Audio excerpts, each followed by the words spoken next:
গত 10 বছর ধরে যে কোনোদিন 5 ওয়াক্ত নামাজ পড়ো নাই, বলো না আব্বা তোমার মৃত্যুর দিন, তোমার মৃত্যুর যন্ত্রণা কেমন হবে? হ্যাঁ বলে, সারাদিনে 1 ওয়াক্ত নামাজ পড়লা না নওজোয়ান, আবার এই মানুষটাই তুমি রাত গভীর রাতের 2টা 3টা পর্যন্ত নারী দেখলা, ছবি দেখলা, মোবাইলে অস্থির দৃশ্য দেখতে দেখতে ঘুমায় গেলা। তোমার তো বীর্যপাত হইছে। হারাম ছবি দেখলে, হারাম নারীর দৃশ্য দেখলে তো শরীর থেকে নাপাক বীর্যপাত হয়।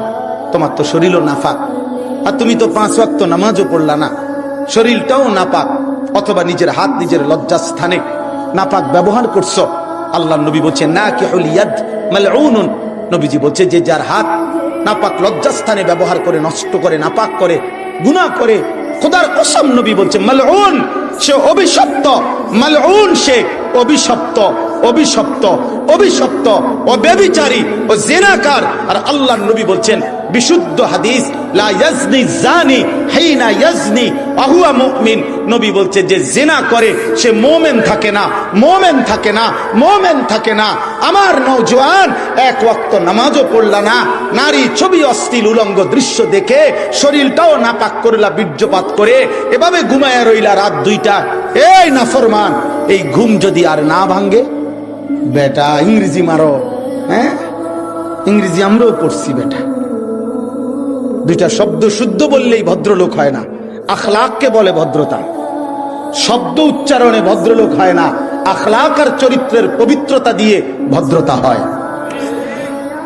আখলাকের সংজ্ঞা দেখো, চরিত্র কাকে বলে? যে শব্দ উচ্চারণ করে শুদ্ধ, তাকে চরিত্র বলে। এটা পৃথিবীর কোন ডিকশনারিতে নাই। বোঝেন নাই কথা?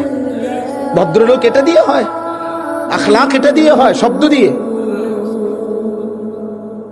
আখলাক চরিত্র এটা জিন্দেগির গঠন। যে এত বড় মালিককে সেজদা দেয় না, ও বেয়াদব, ও গাদ্দার, সীমা লঙ্ঘনকারী, অহংকারী, অহংকারী। এজন্য বাপ আপনাদেরকে বললাম, যাদের ছেলে মেয়ে নামাজ পড়ে না, ও খোদার কসম ও বেয়াদব ছাড়ার কিচ্ছু হচ্ছে না, যে তার মালিককে সেজদা দেয় না। সার্টিফিকেট ছাড়াও লক্ষ লক্ষ কোটি কোটি মানুষ এই পৃথিবীতে যার একটি শিক্ষাগত সার্টিফিকেট নাই, যার কোনো কলমও লিখতে জানে না, যে সরু সরে ABCD জানে না, যে টিপসই দিয়া তার চলে, যে হাতের আঙ্গুলের টিপ